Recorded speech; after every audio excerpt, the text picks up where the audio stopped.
What up, friends, and welcome back to the Ricardo Report. I'm Chad Ricardo, and joining me, as always, I got my girl, Miss Sierra Breeze. There you go. My main man, Mr. T. Forrest. Hey. Coming up soon, we've got Joshy Laurie joining the show. We got to see what jersey he has on today, and with him, our special guest, Mr. Josh Morgan Green of Triple Threat Training. But right now, I got to welcome it with the mayor of the youth football in the entire DMV, arguably the nation, my brother Mike Anderson. Welcome to the show, man. Pleasure to be here. Mike, look, man, my voice is a little hoarse. Do you forgive me? We've been working hard, bro. I get it. I understand.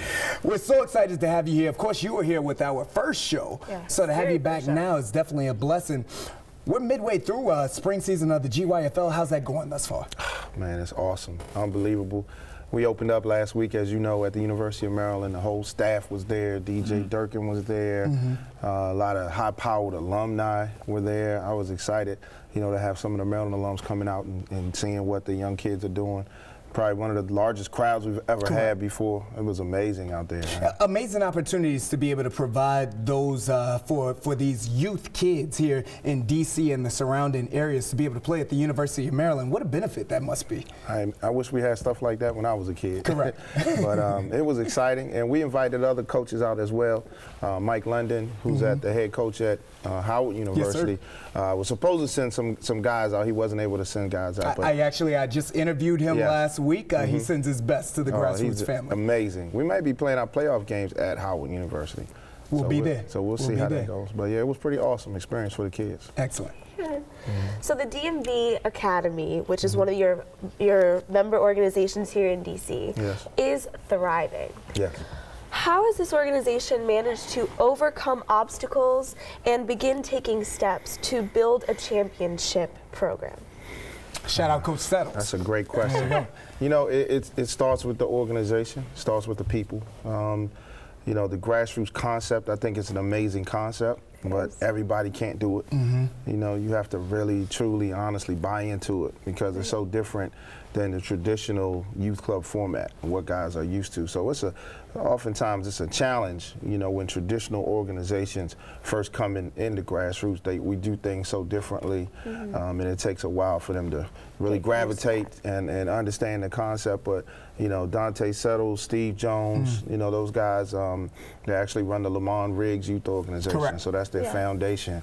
But they just do an amazing job. They put the kids first and foremost. They're good guys. They're great people. Right. And, you know, they have genuine hearts. They put their heart and their soul, their resources, you know, into the organization, and they truly bought into everything, you know, the entire platform. So when you market the whole grassroots platform, it just makes it hard for kids and coaches not to want to come and be a part of it. You mentioned the whole challenge and everything. What would you say is most inspiring? I mean, you've been doing this for 8 years now. Yes. Like, because we've talked about some of these things, you know, and kids and all that. What would you say is one of those special stories that almost brings tears to your eyes? Wow. Oh my goodness. Wow. Man, it's so. When I get emails, I get emails, or I get a phone call, I get a Facebook post, you know, from a parent whose child has benefited from grassroots. It boggles my mind. I had a situation. I noticed that you guys had Rakim Jarrett on the show, and so, you know, a quick story.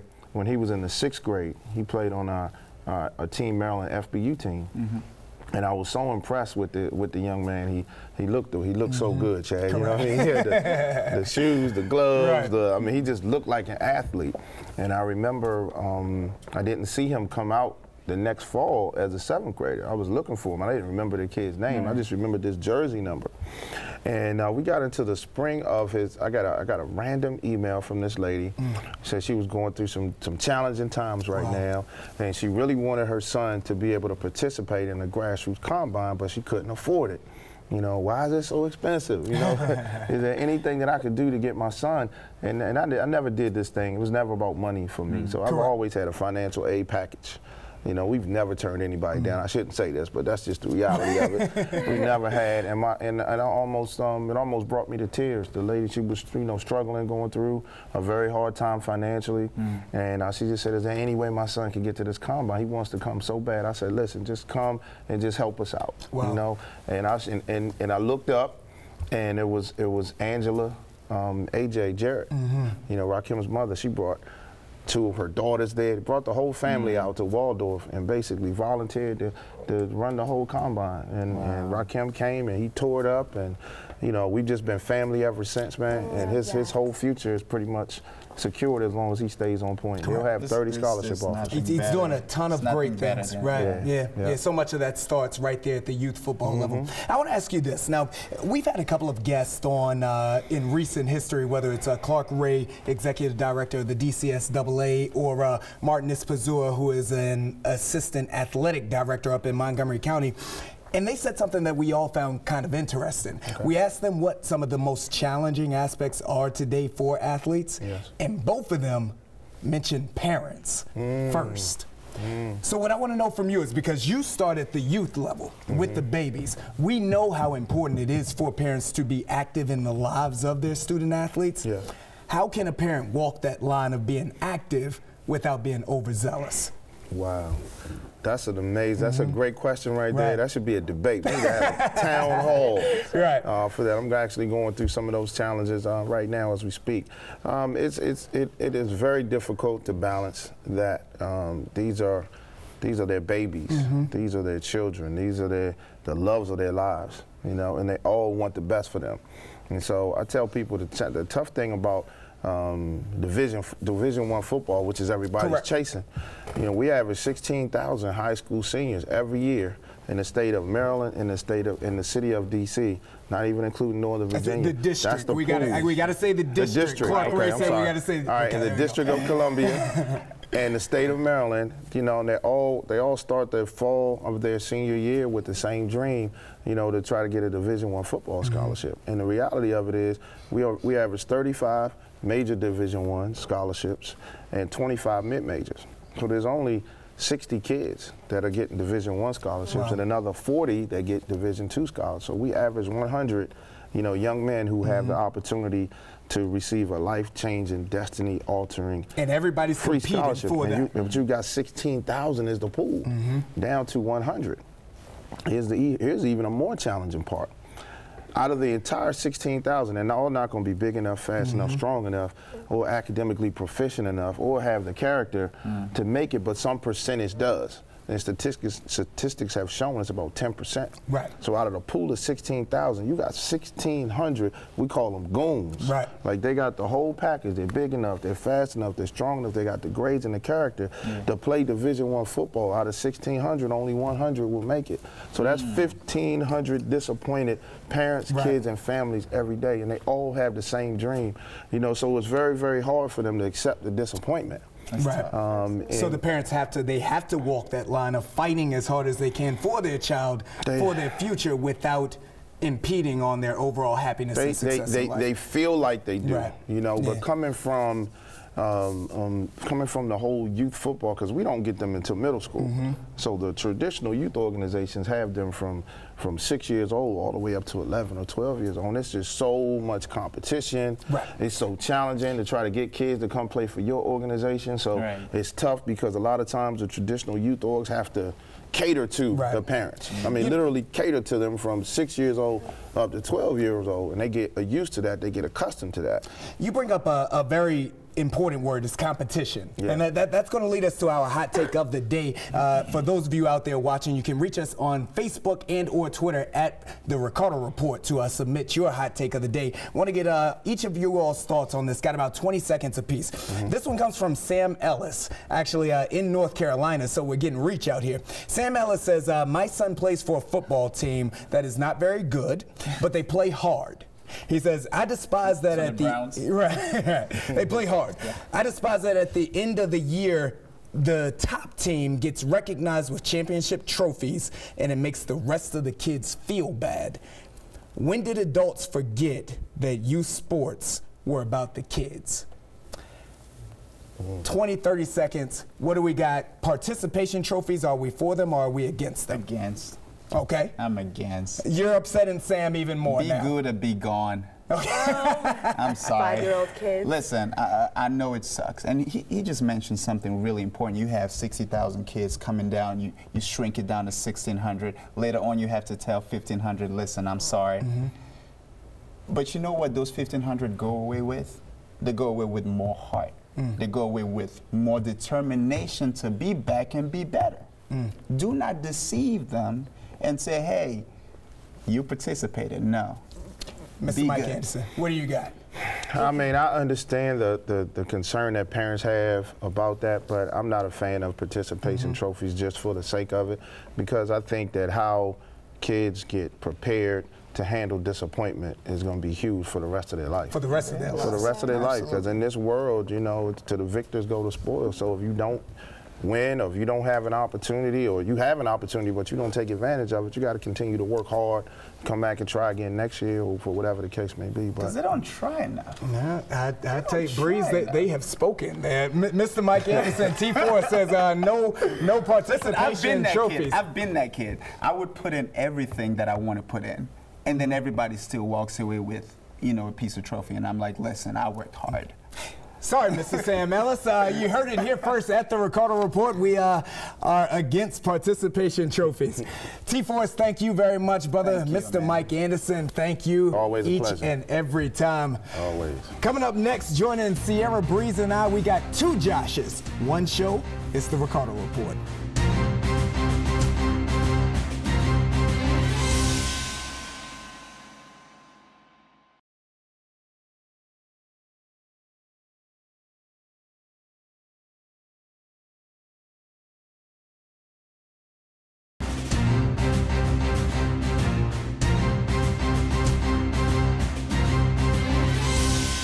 Welcome back to the Ricardo Report. Definitely want to give a huge thanks to Mr. Mike Anderson and T. Forrest as well. Now it's time to bring Mr. Josh E. Laurie onto the set. Josh, welcome, brother. Look, you're dressed so normal today.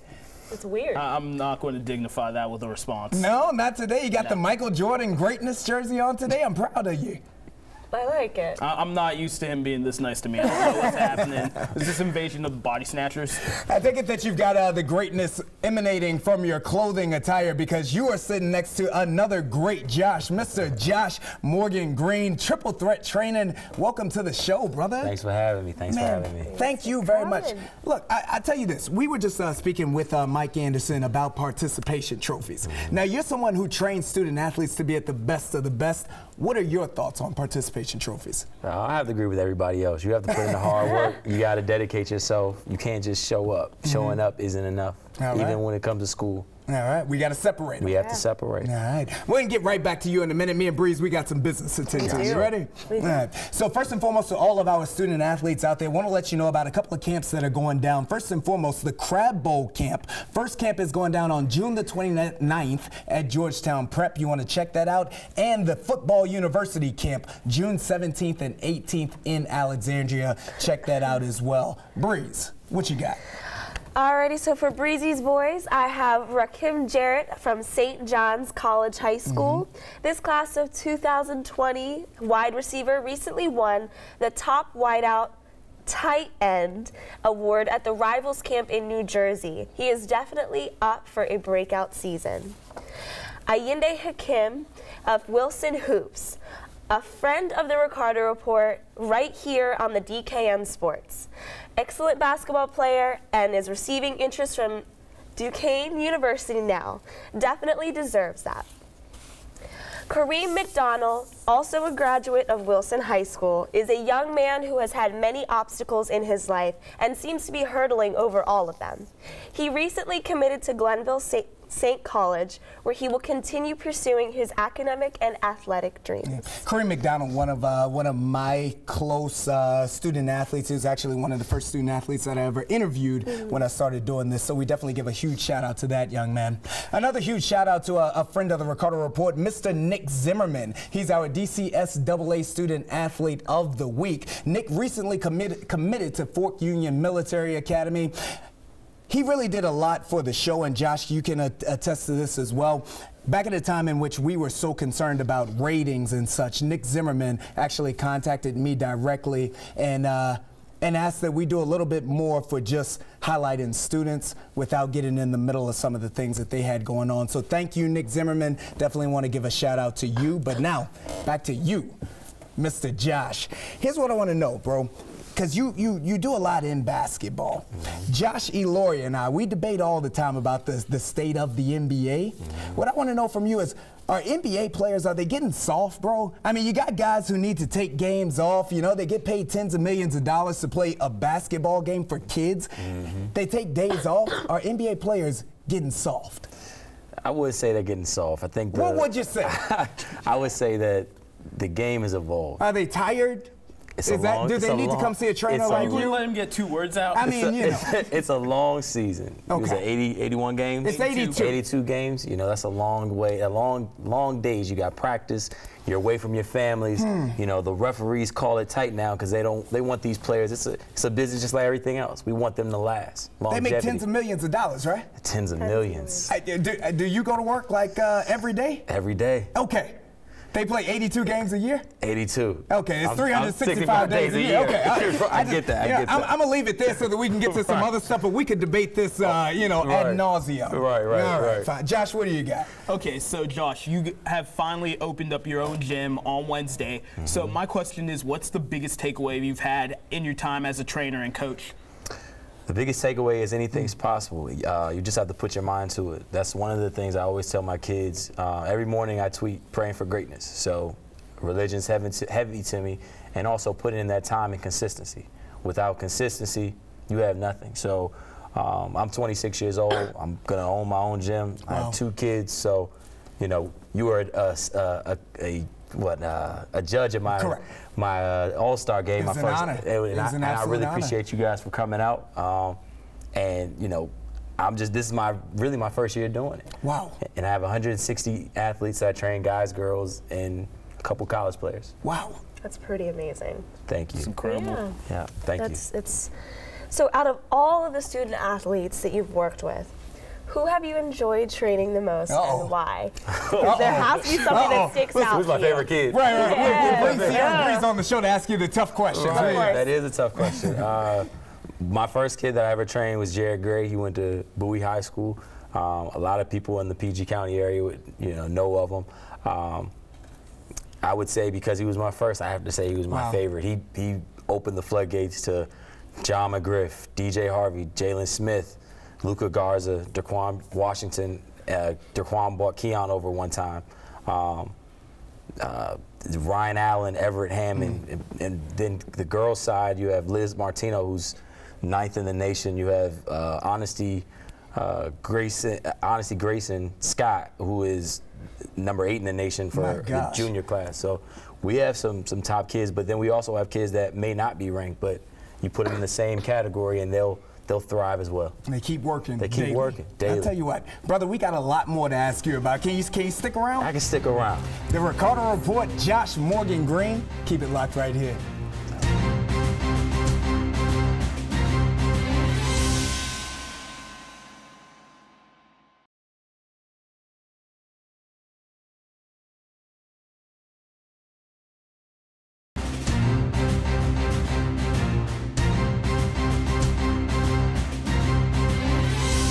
This is the Ricardo Report. Got my main man Josh Morgan Green on set. Josh, you were just speaking about some of your favorite student athletes there as we went to break. Here's what I want to know from you. You've obviously been successful in this year. What makes Triple Threat different? What can student athletes get from you that maybe they don't get somewhere else? So with Triple Threat, we work on the entire athlete. If we focus on basketball, any drills that I ask the athletes to do, I can do myself. Cool. I think the best way to teach. Because you're an athlete yourself. Because I'm an athlete myself. So I think the best way to teach someone is to be able to show them. I can't sit here and say, I learned this drill off of YouTube, now I need you to emulate it. No, I need to get out there and be able to be hands-on, because as you know, as a society, we're all visual. Correct. So I have to be able to take it upon myself to work myself out, keep myself in shape, being able to show these kids exactly how it's done. From an academic standpoint, as Josh mentioned, I'm opening my facility Wednesday, the grand opening. Congratulations. Thank you. We have about 3 different classrooms. So one's going to be for SAT prep. The second's going to be for tutoring. My fiance, Destiny Moore, she has been tutoring for about 2 years now. So that's going to be her part. That was really good the way you got the fiance's name You there, right? just throw that in there. I'm here. So, And then the last classroom we're trying to dedicate to a barbershop because if you remember, Run and Shoot, which is now New 24, always had a barbershop in it. And what else you want to do on a Saturday, bro, besides get your hair cut and play ball? Exactly. My man. And you have parents that are sitting there waiting. You know, most of these fathers are coming to take their kids training, so why not get a haircut? Why That's not? excellent. So I try to teach them athletics, I try to teach them education, and I try to teach them entrepreneurship because as myself, like I said, I'm 26. I think at this age, you know, a lot of people say, man, I wish I could have. You still can. Doesn't matter what age you are. So that's what I try to. That's what a triple threat is to me. My man. And they can look good as well with the haircut. Let's see. Tell you what, we're gonna play a quick game of toss-up as we talk a little NBA with you right quick. Can we do that? We can do that. We gotta get out of here, but not until we do that. Breeze, you got it? I got it. Okay, so if you're starting a team today, which PG do you take first? John Wall, Isaiah Thomas, James Harden. Just the point guards that are still in the playoffs, I see. Okay. All right. No question. We're in D.C. John Wall. Let's do it. Let's do it. No question. Speed and quickness. I mean, it's not like anybody in the league can stay in front of him. Isaiah Thomas has been doing his best, but they always put Avery Bradley on him for a reason. Okay, you know what? I'm going against you two, and I'm actually going Isaiah Thomas on this right here. I know that we are in D.C., but in my opinion, John Wall's not a winner. Wow. We'll find out by the end of this season, but we'll move forward with that. I'm sorry, John. Sorry, D.C. D.C. Okay. Sorry, D.C. D.C.'s sinking. DC's sinking. In regard to big men, do you favor back-to-the-back post-up players or run and stretch 4 and 5? Stretch forwards, no question. One of the kids that I train. We're just going to disagree with each other all show today. Like I said, the game is evolving. One of my favorite players to train is Jalen Stick Smith, plays for Mount St. Joe's, won Player of the Year, Gatorade Player of the Year. He's back to the basket, but if he catches and reverse pivots, it's over. No big man could guard him. Luka Garza was on your show too. That's my man. I love him. Just saying. Chad, the game has changed. You can double team players now. Back when you couldn't, it made sense to throw it into the post to a big man, but now you got 2 defenders on him before he even gets the ball. Here's the deal. Here's what I'll say, because I favor still the back to the basket big, and here's the reason for it. The game has evolved partially because the big men wanted to be more versatile, and I don't take away from people wanting to expand themselves. You know, Drake, he raps, sings, and acts. I think it's good to do multiple things, but if there was a Shaquille O'Neal in the league right now, guess what? He'd average 55. And you can tell me, because if they put Draymond Green on him, or a small 4 or 5, that man that can shoot would have 5 fouls before the first quarter was ever done. That's my argument for the true big man, but Josh, we'll talk about Breeze. You got to get to the last one.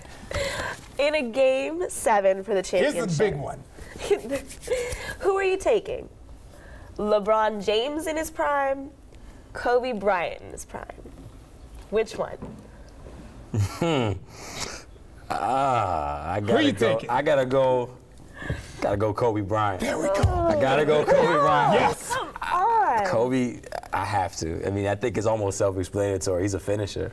The dude, I'm going Kobe. He's a closer. I mean, I gotta go with LeBron James. Look at his physical ability. There's no more dominant athlete than him in the history of sports.